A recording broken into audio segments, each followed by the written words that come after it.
All right.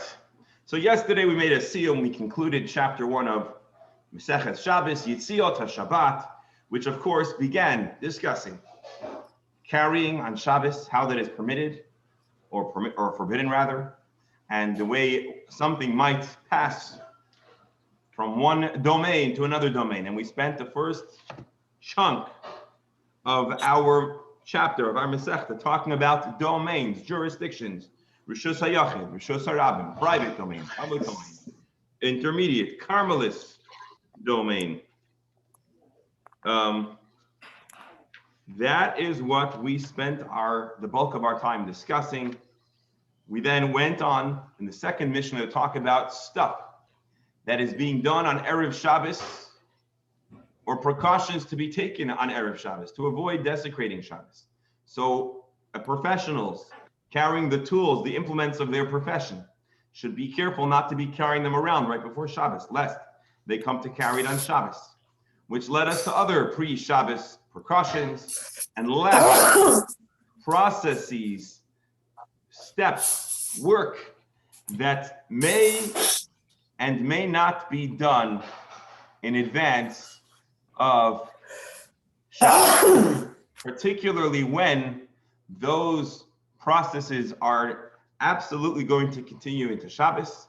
So we brought a machloket, a general machloket between Beit Shammai and Beit Hillel. Beit Shammai being of the position that one cannot do a process on Erev Shabbos that will continue onto Shabbos. Then we had Beit Hillel that is more permissive, and they do allow a process that has begun on Erev Shabbos to continue on Shabbos. However, there are certain cases where Beit Shammai and Beit Hillel agree to be lenient, and we mentioned primarily the press, the crushing of grapes and olives on Erev Shabbos, because even were that process to be done on Shabbos, it wouldn't be an outright melacha.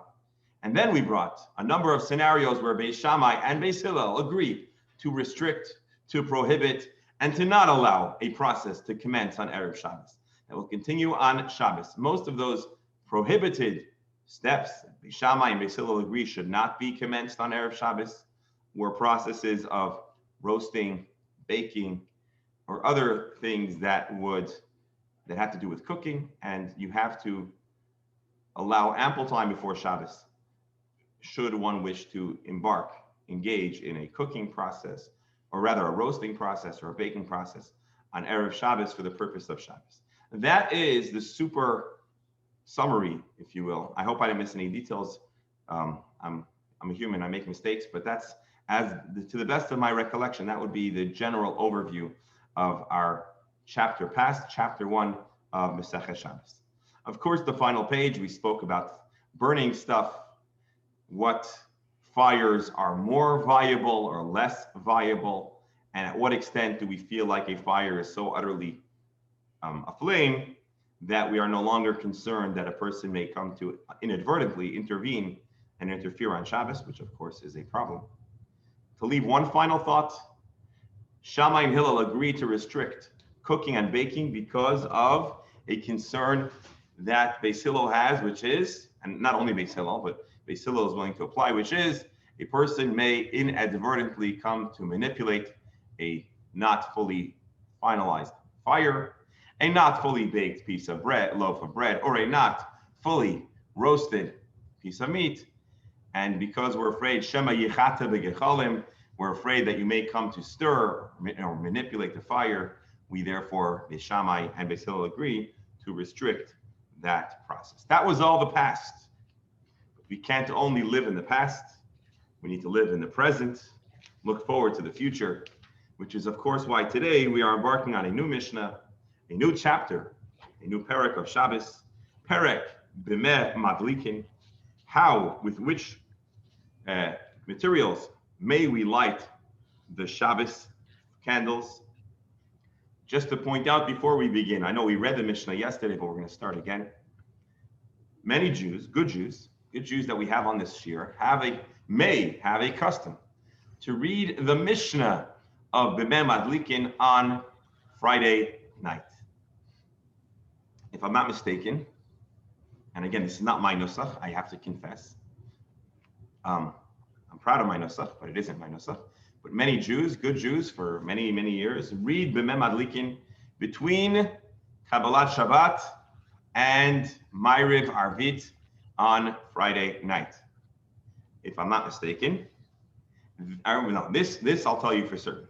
The equivalent in the Nusach Ari, in the Chabad Siddur and other Siddurim, Nusach Sfarad, is the reading of a paragraph known as Kigavna, the Inon Misyachid. It is a Zohar text, a Kabbalistic text, describing the mystical phenomena of Shabbos in the higher worlds and some unique unification of God and reality with God as Shabbos enters our earth.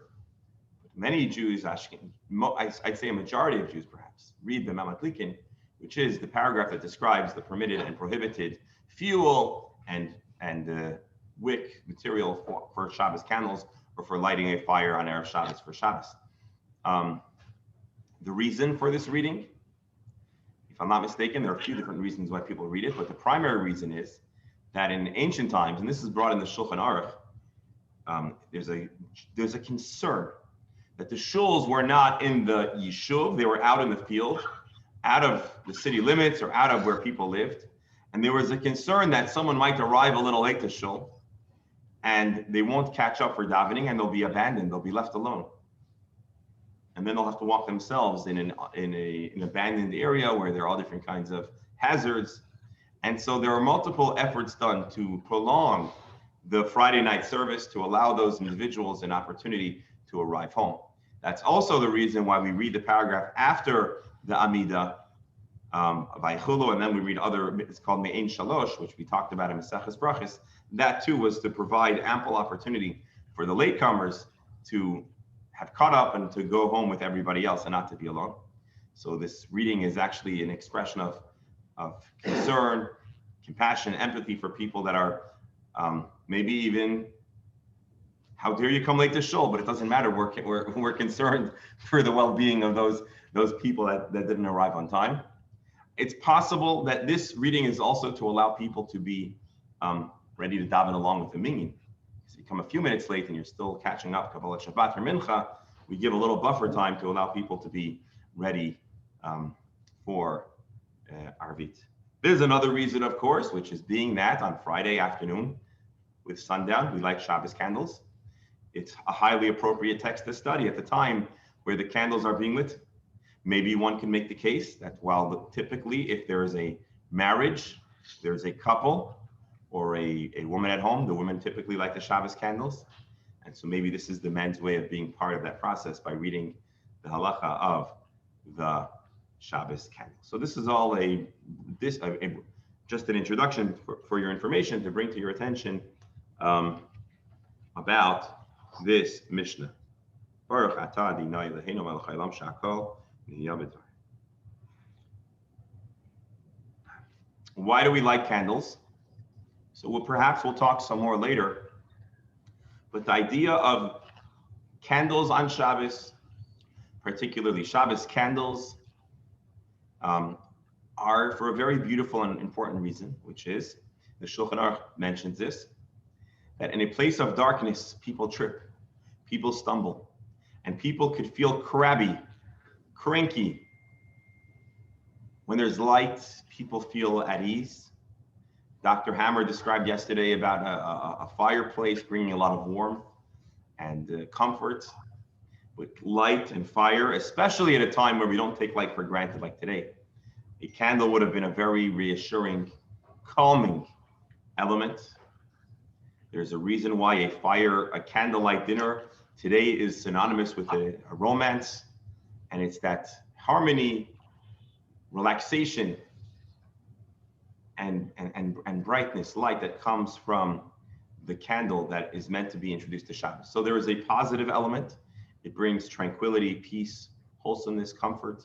And then there's also the preemptive, where it eliminates a certain kind of frustration that could occur when a person is living in darkness or trying to manage. And particularly Friday night, Shabbos, where there's meant to be a meal on Shabbos. Imagine trying to navigate that meal in the pitch black. The wife knocks over the Kiddush cup. then the husband, spills the rest of the wine on the wife's beautifully set table. You can imagine the kind of the lack of harmony that could unfold in a dark situation. Now, granted, if you're used to living in the dark, you're probably more adept at navigating it. So I don't want to overstate, the clumsiness that might occur. But not yet, we could imagine that, or think about the last time a person by mistake tripped over something, and think about how you responded. Even if it's your own fault, it probably didn't make you feel a little more joyous and happy and forgiving, and so the Shabbos candles introduce a beautiful element of warmth, of delight, of pleasure. Just to add one more idea, which I think everybody knows, which is that food, eating, is really an experience that is meant to trigger multiple senses. So of course, we know that food is about taste. Food is also about smell, but we also know that food, a lot of the dining experience is about the visual component, the aesthetics, the presentation. And so having light on Shabbos allows for that convenience and that feature as well. I just want to remind you, I know this is a long introduction, but it's a new chapter. I want to remind you of what I mentioned yesterday in passing, which is that another reason why rabbinic Jews may have been very eager and excited to have Shabbos candles. Again, this is my own thought. I'm sure it's brought somewhere, but I'm just telling you this on my own. So please take that into account. But we understand that there was the friction in the 800, 900, 1,000 or so, whenever in the end of the Gaonic period, when a new movement known as the Karaites formed, and the Karaites were of the opinion that you cannot have light or fire in your home on Shabbat, and so they would not have been lighting Shabbos candles, nor would they be eating cholent. And so it could be that part of the vigor, the emphasis of the Shabbos candles, although again, I'll tell you why I'm wrong, because it's already brought in the Mishnah and the Gemara, so obviously it predates this, but it would explain a certain zeal about Shabbos candle lighting, which was also to fortify and to reinforce that we embrace the words of the Chazal, the Mishnah and the Gemara, and we're very, very comfortable lighting a candle, providing light that will burn from Erev Shabbos, but continue all the way on to Shabbos itself. However, the Chazal do allow candle lighting with some restrictions. And the restrictions, the requirements for a kosher candle on Shabbos is the subject of our first Mishnah. What material, what kind of candle can you burn? Although, again, I use the candle, but really what we should be describing is not a candle as much as a lamp, a fire, because in those days, it doesn't appear that much of what they were lighting was candles. It was more of a lamp of sorts. Let's share the screen so we can begin.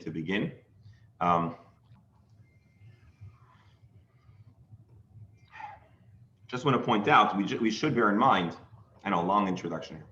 We should bear in mind that there are still restrictions as it pertains to reading to a candle. Remember? We said that there's certain kinds of candlelight that could be problematic to read from. And so just recall that, but that is not a contradiction to the license to light and have Shabbos candles that are going to provide peace, light, harmony, ta'anug, pleasure, the pleasure of the meal. Just one more thing. Today, we light Shabbos candles, and that's just a element of light in a lit up home because of the electricity and our ability to have light. It's quite possible that Shabbos candles, the notion of Shabbos candles then meant bringing light into the home. In the absence of the Shabbos candle, your home may have been entirely darkened. Just let's keep that in mind as well as we embark on this exciting new chapter. So we read this Mishnah yesterday. Let's read it again. And welcome to the world of V'mem Adlikin, second chapter of Second Shabbos, Mishnah. After the Mishnah, I will pause if we have any comments about the introduction or about our Masechta or about our chapter. V'mem Adlikin, what type of fuel is one permitted to light, or actually Rashi says, lasot ptila. What kind of wick are you allowed to light for Shabbos?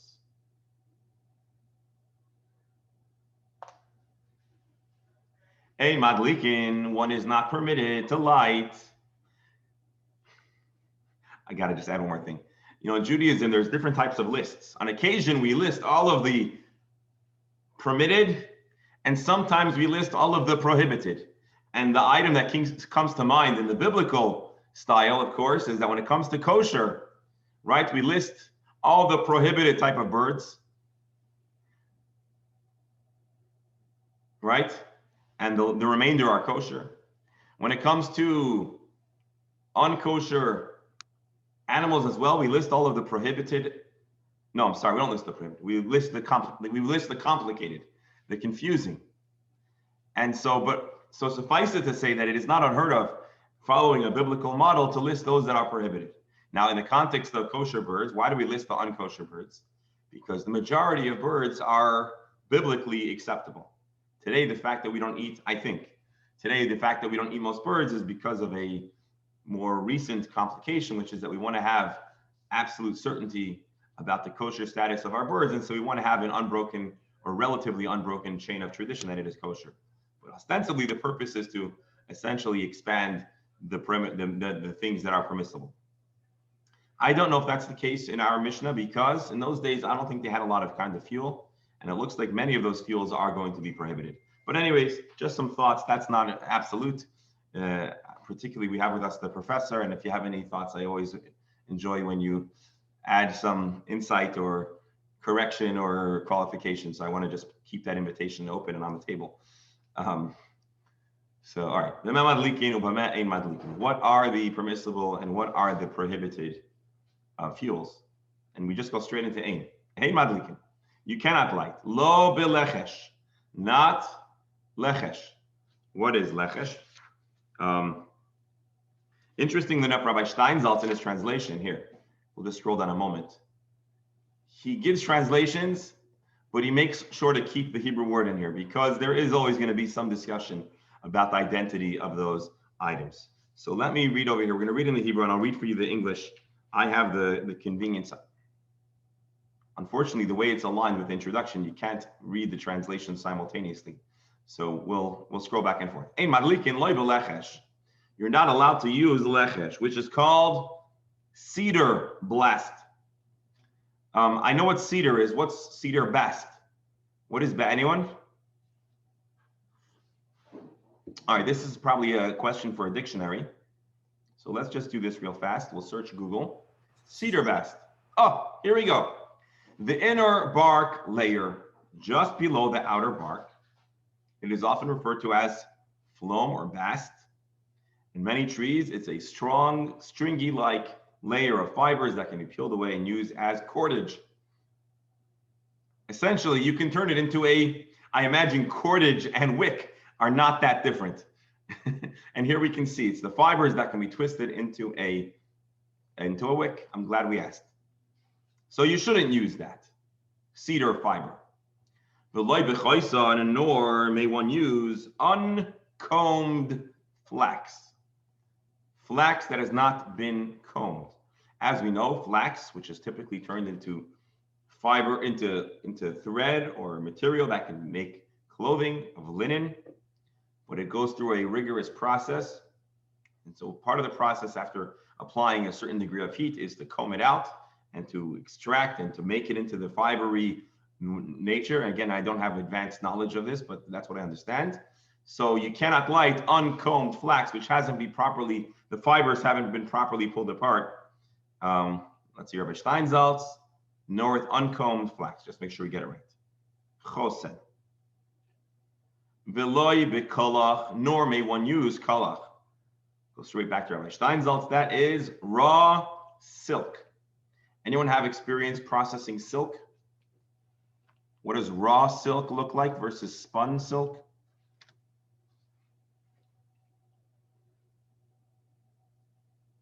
Sericin, the gummy substance.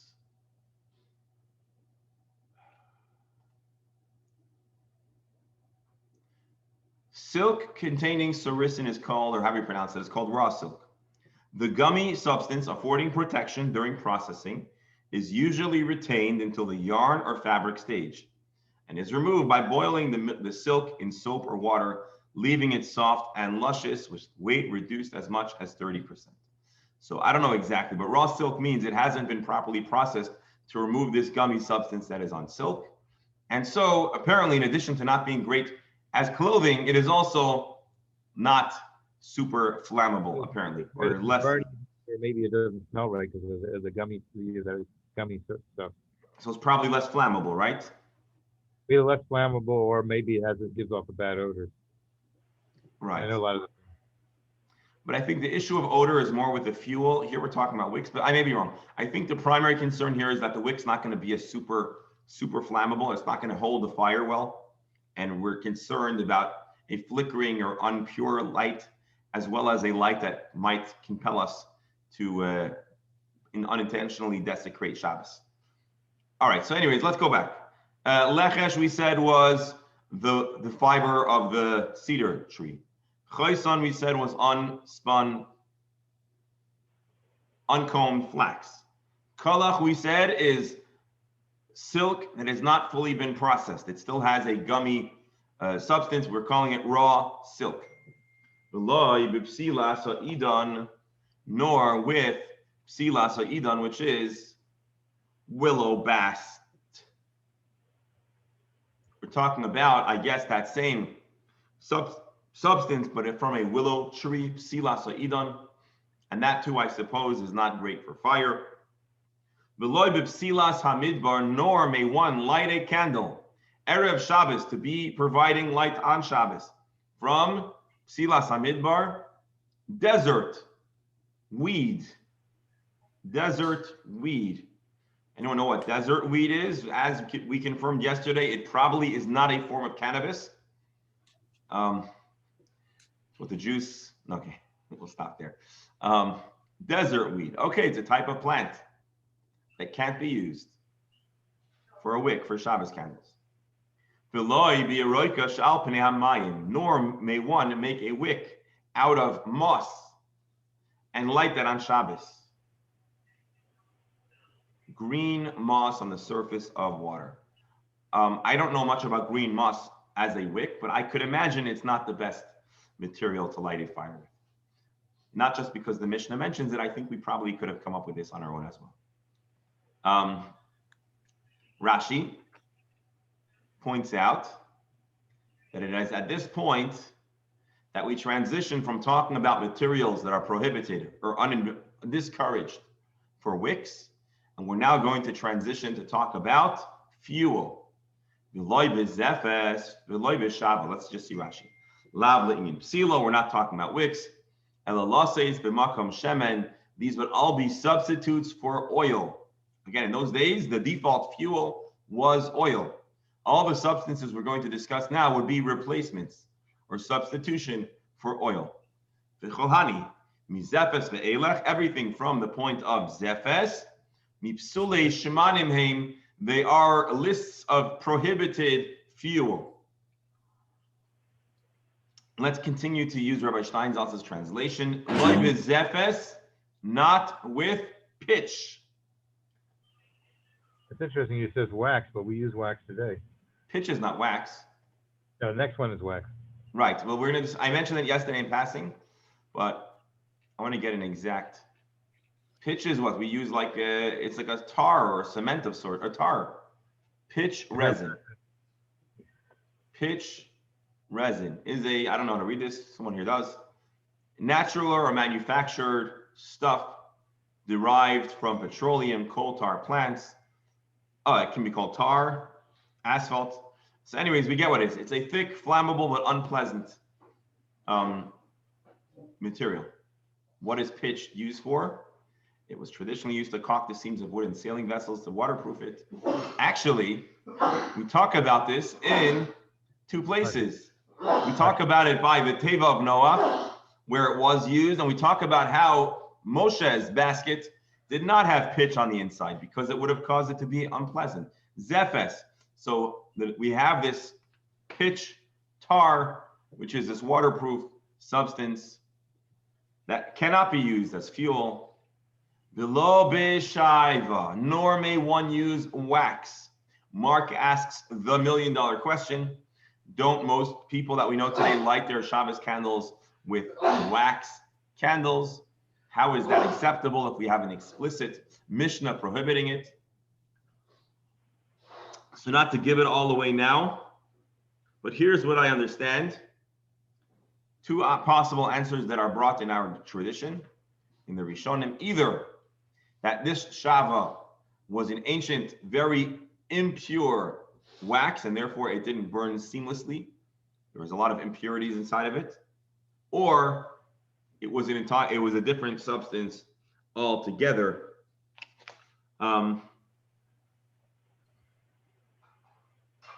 Let's read a little bit of the notes actually, no, we'll finish the mission. Then I want to take a look at some of the notes in the Steinsaltz Gemara, which provides some context, background, botany, or botanical, information. But let's see the Mishnah. Loi bezefes, not with pitch. Loi b'shava, not with wax. V'loi b'shemen kik, nor with an oil called shemen kik that the Gemara is going to elaborate in its translation.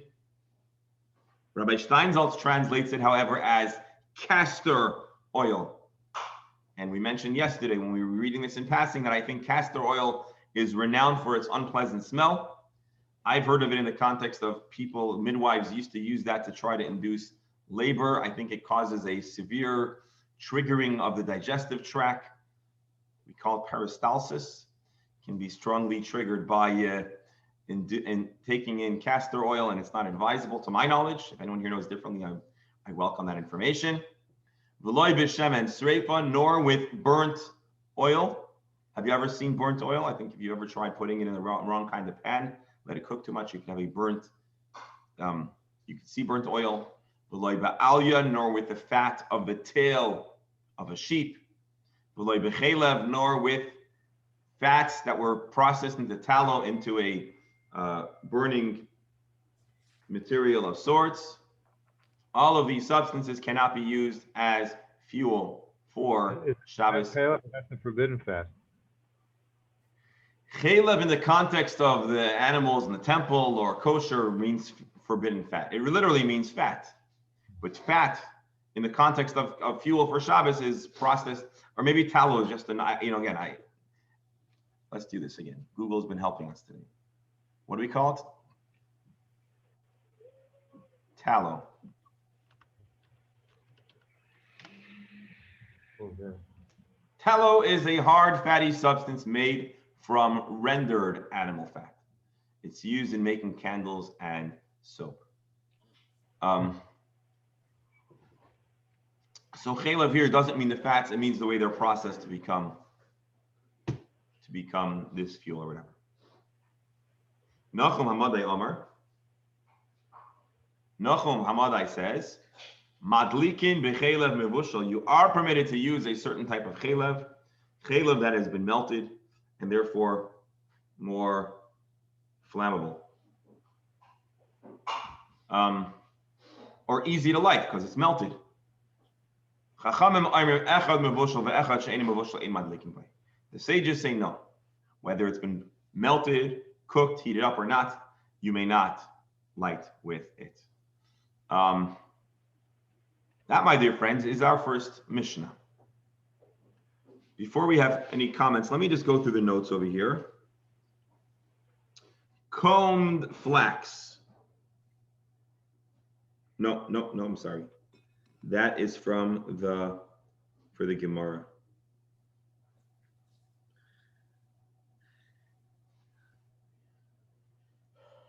Disqualification of wicks. Rabbi Steinsaltz writes over here, one may not make wicks for a Shabbos lamp from materials. I know we said this, but I want to read it in the his authoritative words. You may not use material that cause the flame to jump or flicker, as is explained in the Mishnah and elaborated in the Gemara, regardless of where in the house they are lit. Even if the alternative is to not fulfill the mitzvah at all, one may not use one of these wicks listed in the Mishnah. The same thing for the fuel. It is only permitted to use the permissible fuel, which is basically oil exclusively. Even if the alternative is not fulfilling the mitzvah at all, one should not use the above mentioned materials. how can we use wax? If that's the case, the answer that we gave stands, that shava, although today we use shava to mean beeswax, is not actually a reference to the wax that we use today. The etymology of the word kalach to mean raw silk, Rabbi Steinsaltz says, may be related to the Persian word kurg, which means delicate, soft wool. But that sounds like a stretch, but I don't know. I'll trust Rabbi Steinsaltz over my own instinct. All right, for the rest of this, we're gonna have to see the Gemara. So now let's welcome any questions or comments.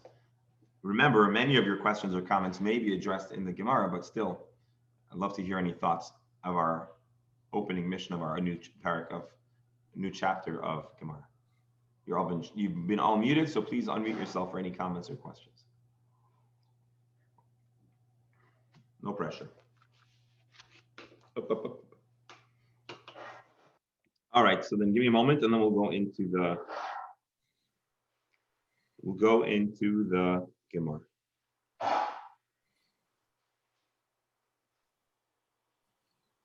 Interesting. So we said, why do we have restrictions on fuel? We're afraid that you might end up inadvertently manipulating it, or maybe it would create an unpleasant scent to some. But the Rivan brings another problem. It says very simple. These are not really great wicks. These are not great fuel. The fire's probably going to go out. And if you're going to use these prohibited substances, you'll essentially not have the luxury of light in your home on Shabbos. And therefore, you should be mindful and make sure to provide yourself with good, dependable light source on Erev Shabbos. The question that I mentioned in passing is mentioned here in the footnote of our Mesivta. The Mishnah only says that which is prohibited. It says, what can you use to light the madlikin? And then it only lists prohibited items. Really what it's trying to say, and again, I made this point, but I like to see it in writing, and someone earlier and wiser than myself said it too, which is the idea, the inference is anything not listed here is permitted, and that's why it's able to say the following you should light with. Well, you know what? Everything that's not in this following list, that's what you should use for candlelight. Why do we say Bameh Madlikin if that's the case? If we're not going to actually list any ingredients, any permissible substances? Oh, he says a beautiful thing. It says that it's to remind us that there is a positive obligation to light. If we would only say don't light, so essentially we come to the lighting of a candle on Shabbos entirely with a negative connotation. There's all these restrictions. And so we start off with the words Bameh Madlikin simply to remind us you got to light. Lighting is a positive, necessary act on Erev Shabbos. And simply you got to be mindful not to use the wrong materials. So there we have it. Can we use a propane tank for that?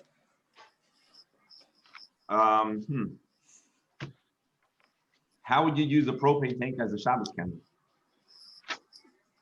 The same way you can if you've got to light 4 or 5 candles. You mean like a blowtorch? You mean it's like a blowtorch that just keeps not as strong as a blowtorch, but it could be reduced to the size of a candle, the fire from a candle. It's a good question. My sense is that there should be a wick and fuel, whereas I think what you're describing is more like a pilot light. The flame is coming forth. That's right. Fuel. So my sense is that would not be an ideal way of performing the mitzvah. But I'm willing to be incorrect. I'm willing to be corrected.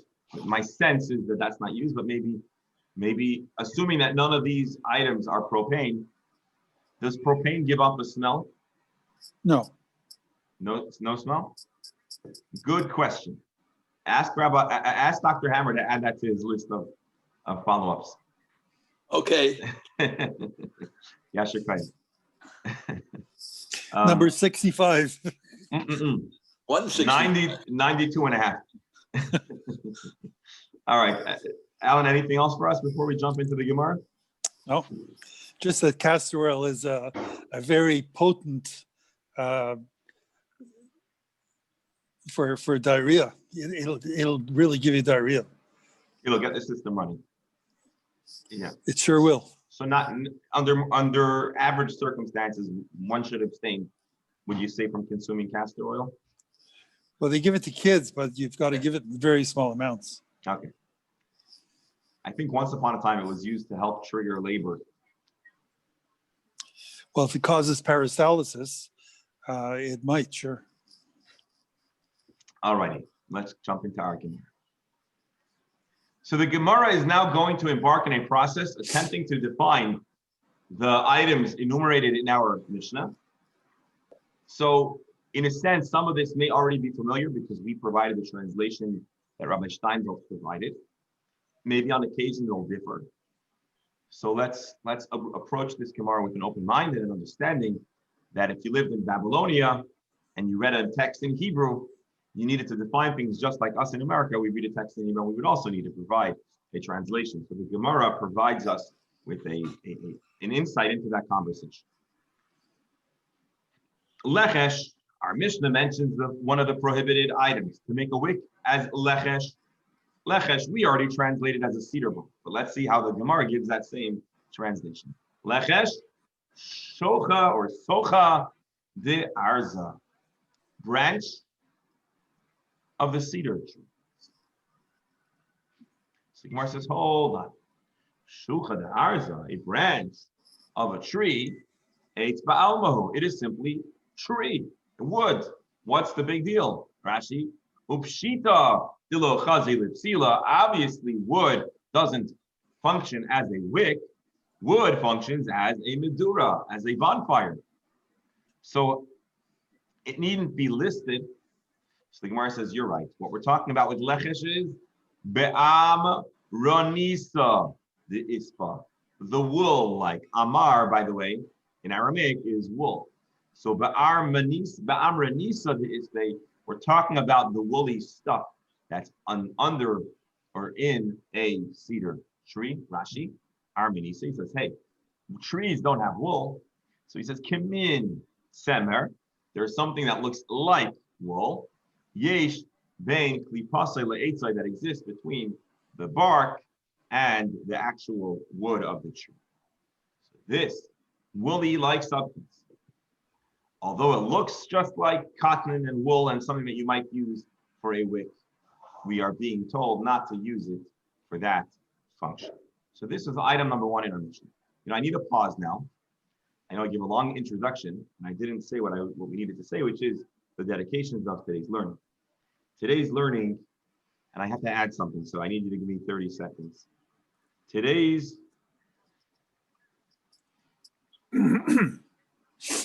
actually, I got it, but I want to add it in the text as well, just so everybody.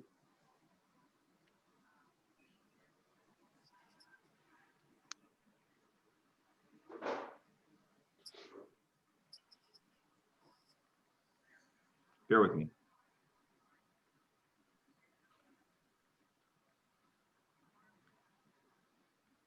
All right, today's learning is first and foremost dedicated in the Rishus of the speedy and complete Refuah Shlema of Yerachmiel Daniel ben Tova Basha. This is the child of a person who lives in the South Florida community, the renowned Baal Tzedakah, and a person who actually, although he hasn't lived here for many years, continues to provide generous support to our shul, among many other causes in South Florida. So we'll dedicate our learning for the Refuah of Yerachmiel Daniel ben Tova Basha.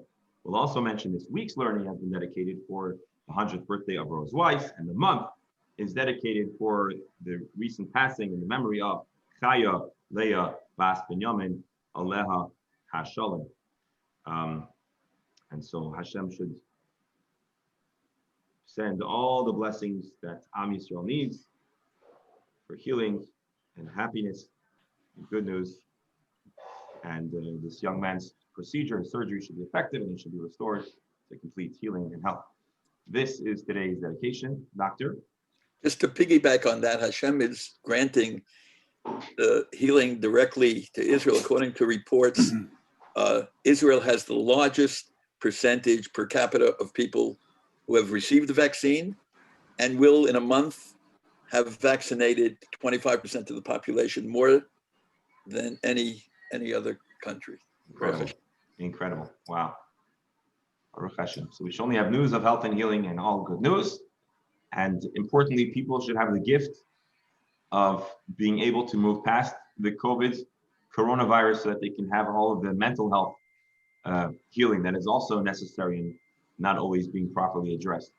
And so that's a worthy tefillah as well. All right, let's go back to our Gemara. And again, thank you all for being here on this special first day of chapter 2. Nor may one use the material known as chaysan for candlelighting. Rabbi Yosef says, you know what this is? Ne'ores shel kishlan. This is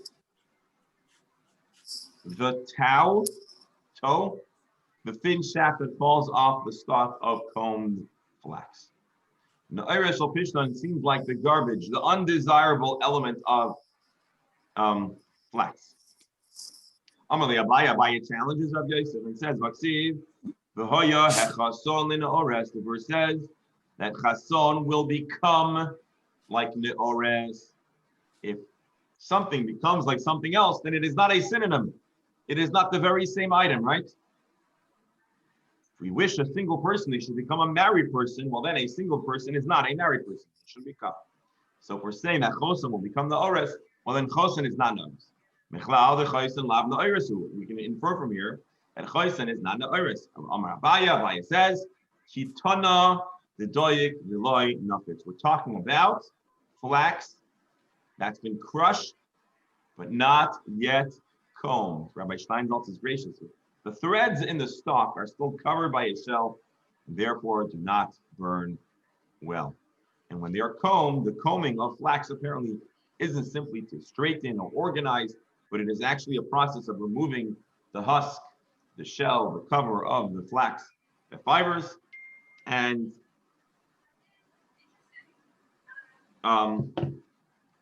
that is what we're talking about here, that you cannot use this uncombed flax for fire.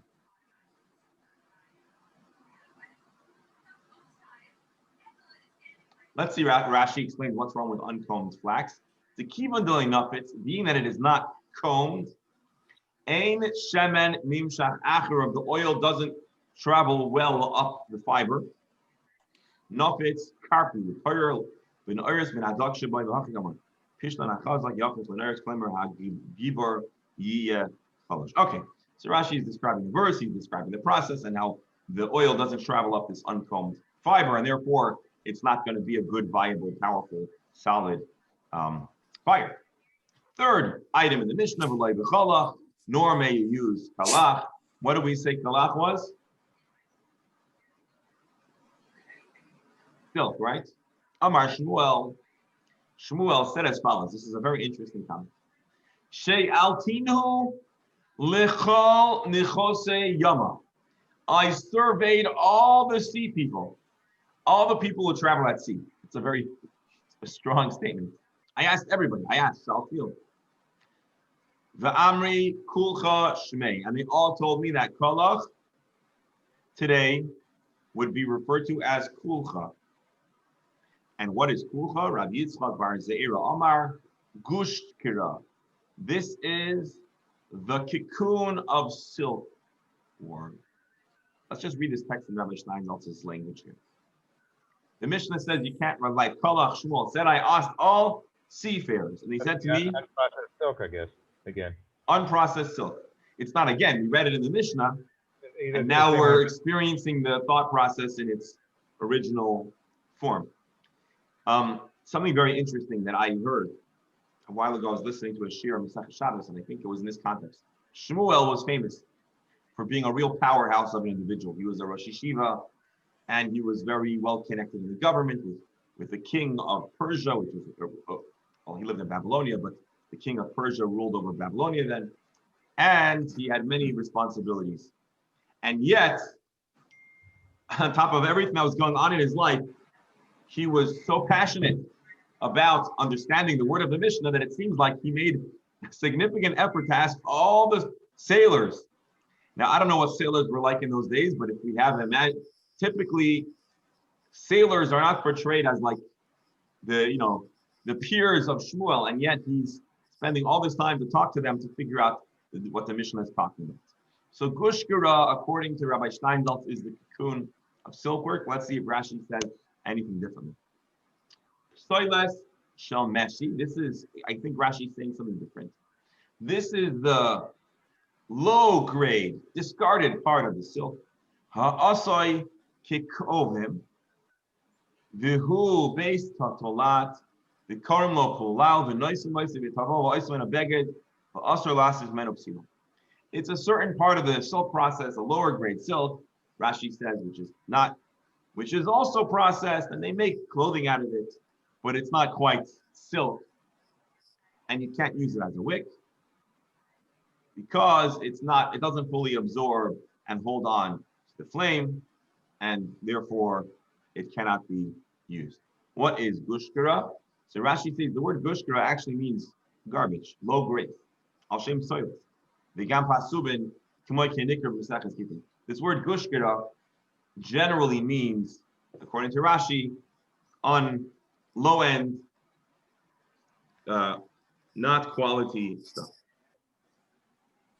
Rabbi Steinsaltz says that the word gushkara looks very similar to the old Persian word of kuskar, which means coarse flour, which was meant to denote low quality. I'm sorry, that sounds like what Rashi said. Rashi says that the word kuskira is low grade, and so maybe this note over here is saying the same idea. Give me one more moment because it's interesting.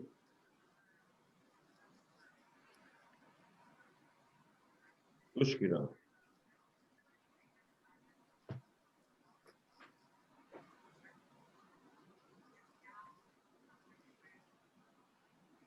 All right, Rabbi. No, this safer. It could be that what Rashi said. It could be I misunderstood Rashi. It seems like the silk comes from these cocoons that are created by silkworms, and it seems like the cocoon, you can kind of extract the fiber, but the cocoon itself. That's what Rashi was saying. That's what I didn't understand. And then Rashi and Rabbi Steinsaltz may be saying the same thing. The wall of the cocoon also has fibers, but those fibers are not of the same grade, but they could also be used. And so that's what we're talking. And those fibers of the cocoon itself is considered low grade, and that's what we're talking about over here. Okay. So all we've done is we've restored some consistency between what Rashi said and Rabbi Steinsaltz. All right, now let's see a story about silk. Ravin, Abaya, Havayasvik, Hamed, Ravina, the Rabbana Nechemia. Afu the Reish Galusa. Ravin and Abaya were sitting in the presence of Rabbana Nechemia, who was the brother of the Exilach. To be the brother of the Exilach, apparently in those days, was a pretty chashuv thing. It's like being the first brother. I guess it meant something in those days. And so he was also part of the elite or aristocracy.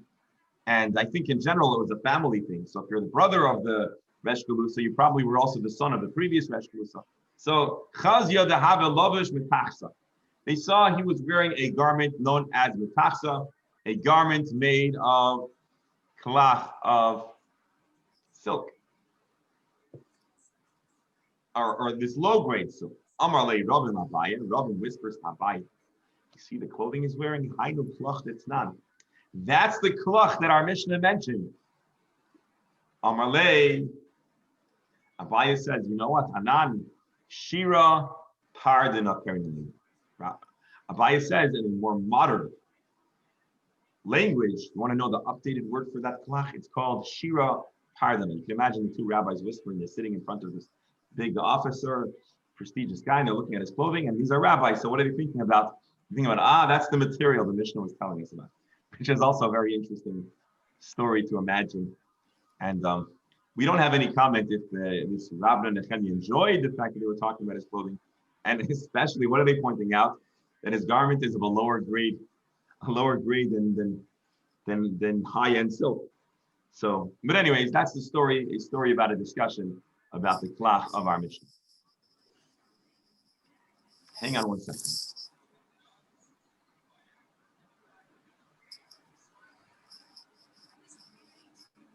And of course, Tosfos disagrees with Rashi. Rashi says that the story was a process of identifying what klach was. Tosfos, without reading through the whole thing, it sounds like Tosfos is actually saying that this story gives a different interpretation of what klach is. And here we're saying that klach, this clothing, was actually of high-end material. And klach is called shir department. So Rashi says that he was wearing low-grade clothing. Tosfos seems to be saying that he was wearing high-end clothing. Let me just see Tosfos realize. The klachtem asnisa in Korean shir department. Tachsa lav hainu shira. Pardona, the loy hava acher korban kedor am shekar besamid shbatel shamir eschoch zvav shir pardon. All right, Tosfos says that this. Okay, anyways, Tosfos has a different view on what this material is.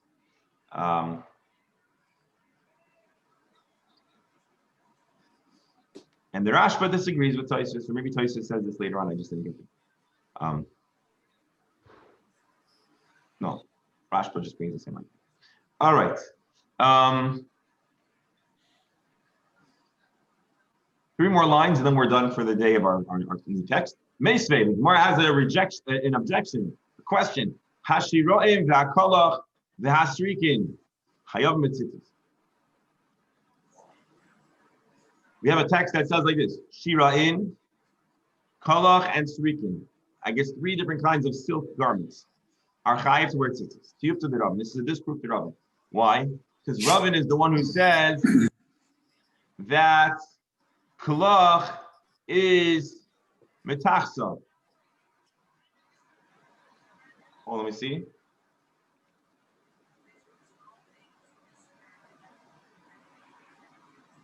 I'm sorry, kolach and shiroin, they're all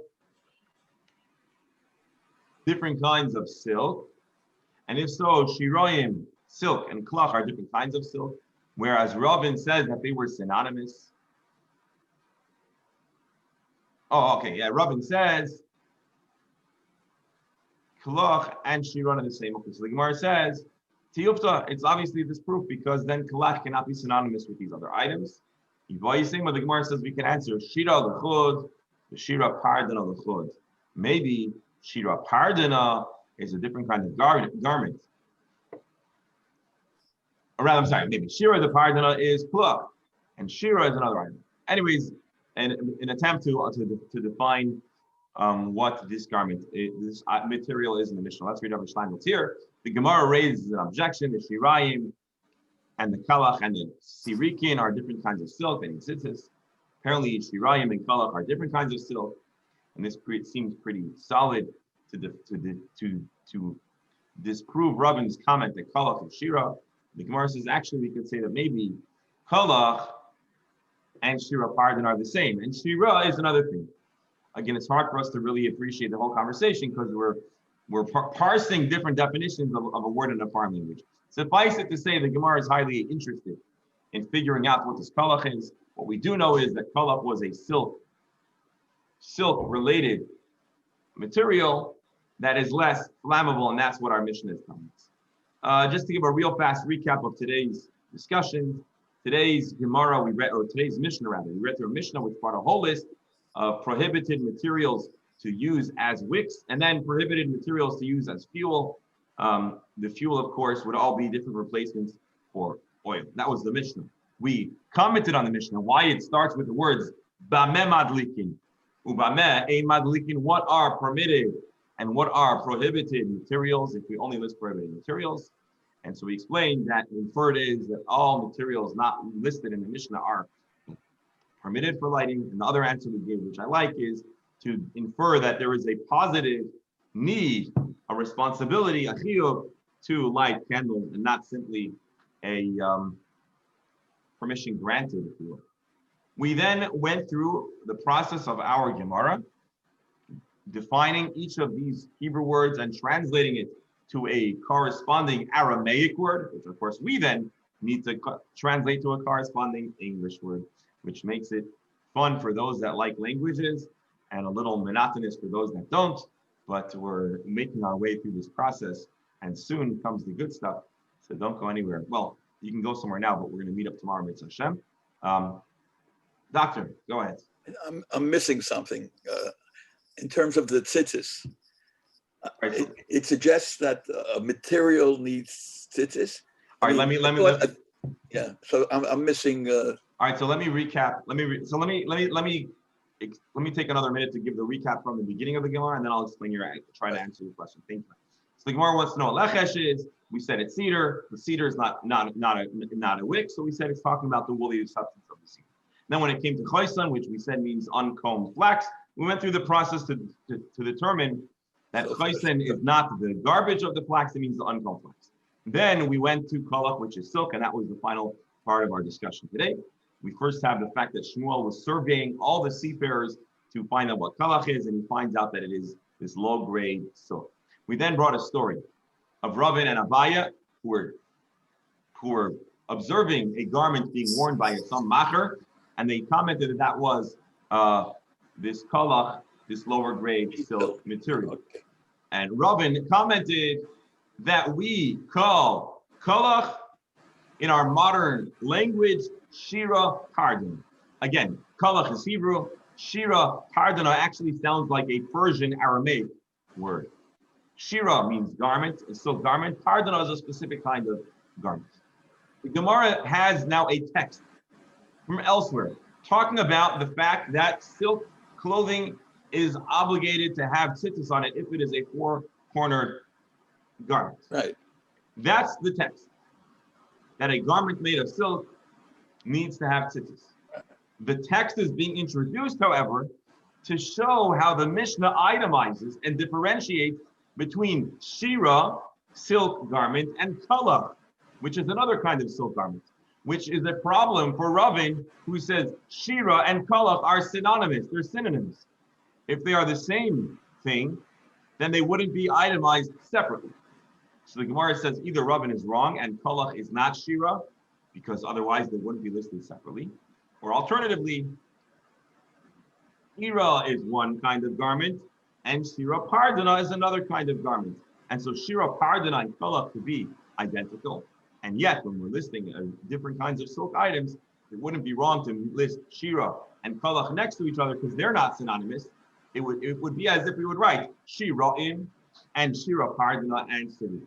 So basically, the whole issue here is shira and kolach the same thing or something different? And that's what the Gemara brings this text to try to prove that they are. Does that explain it or no? No, because I still can infer from what you said that there are materials which you make a four-sided garment from that don't require tzitzis. From what you've said. Yes, correct. So that's a good question.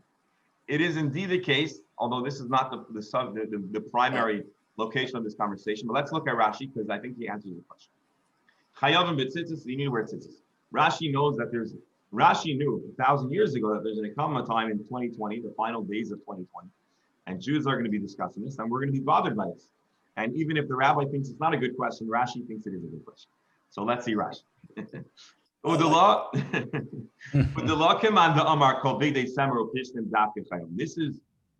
This negates another opinion. There is an opinion that says that only wool and linen clothing need to have tzitzis. There is such an opinion. And this opinion adds no. Silk and other material also need to wear tzitzis. So, doctor, your question was, can we infer from here that other garments are exempt from wearing tzitzis? And the answer is, doctor, yes, you are correct. There is a strong opinion that says only wool and linen needs to wear tzitzis. Right. But there's another opinion that says all garments need to wear tzitzis. Now let's read the next few words of Rashi, which is going to throw us all into it. Inami midrabanan ketani. Or perhaps we're saying that biblically only wool and linen need to wear tzitzis. And rabbinically, linen also need to wear silk garments also need to have tzitzis because they're also considered proper chashuv clothing. And then he adds alma shiroyim live anoklach. And the purpose of this text is to prove to us that the words shiroyim and kolach are not the same. So, doctor, your question is, can we infer that certain tzitzis are exempt from certain garments are exempt from having tzitzis? And the answer is it's a debate, of course, but there's a solid opinion that says so. And that's actually the reason why we have cotton tzitzis, because cotton is a common material for wearing for clothing, and therefore there are many opinions that say that a cotton garment does warrant strings. But there are certain Jews that are very meticulous to only wear wool tzitzis, and the way you can tell is because you can smell it on occasion. I'm kidding. But there's a reason why they are meshuga, which is they're taking the opinion of the Mishnah, which is that only wool and linen garments are chayiv and tzitzis, and therefore they'd rather wear wool than other cotton garments. It also explains why you don't really find cotton talis gadol. You don't find a cotton talis, and that's because for the talis, which is a prayer shawl, we're going to use the most mechuyev, the most obligated material, which is wool. Now, linen also would be chayiv. Then there would be a problem of shatnez, possibly putting wool. Okay. Anyway, so that's the long answer to a good question, and it was such a good question that clearly Rashi felt it needed to be addressed. But there are that are linen and wool, and for some reason on a talus it doesn't. It's a discussion in Shulchan Aruch. I don't want to. It's a big discussion. It's not necessarily a problem. I think Menachos, Masechet Menachos, I believe is where this is discussed more late. With Hashem's help, we'll get there, folks. So I want to thank you all for joining us. Again, I want to close with another prayer. We have a plurality. We have a number of Jewish people here on this call. Not one, not two, not three, not four, not five. Let's see, not six, not seven. Plus, some people have more than one person in the background. So all of us together, let's say Amen to the prayer that Daniel ben Toiva Basha should have a complete, speedy recovery and a successful for surgery today, and as well for the neshamas of Chayaleh Bas Binyamin and Neshama Shem Aliyah, and happy birthday. We should celebrate many more 100-year milestones and more for our community. Shkoyach, thank you all for joining us on this first day in the new chapter. I hope we'll see you all tomorrow and be healthy and well. And if you'd like, as soon as I end this chat, there's going to be a Chumash discussion today with Rabbi Shalom Ber. Thank you all. Have a wonderful day. Amen. Thank you. Amen.